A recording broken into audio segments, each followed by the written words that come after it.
Emergency martial law, فوج کو طلب کرنے کا اعلان، ارکان اسمبلی کی بغاوت، اسمبلی کی دیواریں پھلانگ، کھڑکیاں توڑ کر اندر داخل۔ یہ بنگلہ دیش، سوڈان، نائجر یا کسی تیسری دنیا کے ملک کی بات نہیں ہو رہی، جنوبی کوریا کا ذکر ہے، جس کی آبادی پاکستان سے 5 گنا کم اور معیشت 5 گنا بڑی ہے۔ یہ وہ ملک ہے جس کی شرح خواندگی 100% ہے، جس کا تعلیمی نظام صف اول کا ہے۔ سیمسنگ، ایل جی، ڈائیوو، کیا اور ہنڈائی جیسی کمپنیاں دنیا بھر پر چھائی ہوئی ہیں۔ اور تو اور اسی کوریا کی فلم نے 4 سال پہلے آسکر ایوارڈ جیتا اور اسی سال یعنی 2024 میں اس کی ادیبہ نے نوبل انعام بھی حاصل کر لیا۔ تو پھر اس ترقی یافتہ، پڑھے لکھے اور مالدار ملک میں ایسا کیا ہوا کہ یہاں سے وہ خبریں آ رہی ہیں جو عام طور پر تیسری دنیا کے ملکوں سے وابستہ سمجھی جاتی ہیں؟ گزشتہ رات جنوبی کوریا کے صدر یون سنگ پول نے رات 11 بجے اچانک ٹیلی ویژن پر خطاب کرتے ہوئے میرے عزیز ہم وطنوں کے بعد کہا، میں جمہوری کوریا کے صدر کی حیثیت سے ملک کے سامنے اس حالت میں اپیل کر رہا ہوں کہ میرا دل خون کے آنسو رو رہا ہے۔ تقریر خاصی لمبی ہے لیکن قصہ مختصر، انہوں نے ملک میں مارشل لا کا اعلان کر دیا۔ اس کی وجہ انہوں نے یہ بیان کی کہ حزب اختلاف شمالی کوریا کے ساتھ مل کر ملک دشمن سرگرمیوں میں ملوث ہو رہی ہے۔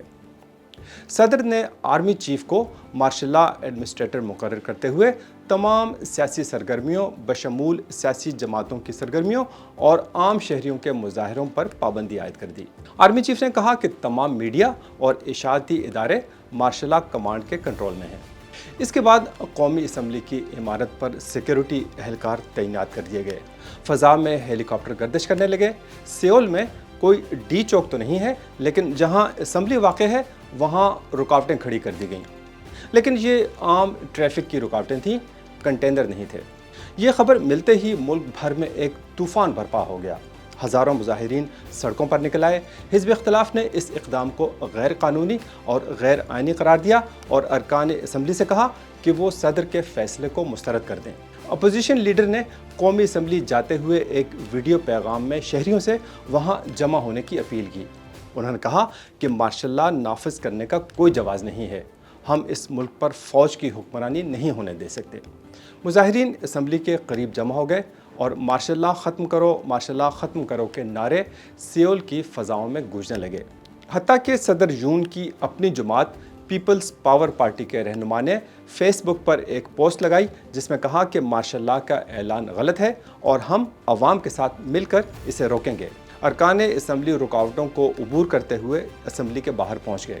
دروازے بند ملے تو انہوں نے دیواریں اور جنگلے پھلانگے اور کھڑکیاں توڑ کر اسمبلی کی عمارت کے اندر پہنچنے میں کامیاب ہو گئے۔ آدھی رات کے بعد اسمبلی کا اجلاس منعقد ہوا جس میں مارشل لا کے خلاف قرارداد منظور کی گئی۔ یہ کارروائی سوشل میڈیا پر براہ راست نشر کی گئی۔ یہ ردعمل اتنا شدید تھا کہ رات 4:30 بجے صدر نے مارشل لا لگانے کا فیصلہ واپس لے لیا، لیکن اس سے اس تمام معاملے کی گرد نہیں بیٹھی اور اب حزب اختلاف صدر کے مواخذے اور ان کے استعفے کا مطالبہ کر رہی ہے۔ صدر یون سابق پروسیکیوٹر ہیں جنہوں نے 2022 میں ایک انتہائی سخت مقابلے کے بعد معمولی مارجن سے صدارتی انتخاب جیتا تھا۔ ان کا تعلق قدامت پرست دھڑے سے ہے اور وہ شمالی کوریا کے خلاف زیادہ جارحانہ موقف اور امریکہ کے ساتھ مضبوط اتحاد کے حامی ہیں۔ صدارت کی کرسی پر بیٹھنے کے بعد یون نے فیک نیوز کے خلاف کریک ڈاؤن شروع کر دیا جس کی زد میں کئی میڈیا ادارے بھی آ گئے۔ اس دوران ان کی حزب اختلاف کے ساتھ زبردست رساکشی چلتی رہی۔ جنوبی کوریا کے آئین کے مطابق صدر اس وقت مارشل لا نافذ کر سکتے ہیں جب ملک کی سلامتی کو خطرہ ہو یا امن و امان کا مسئلہ درپیش ہو جائے۔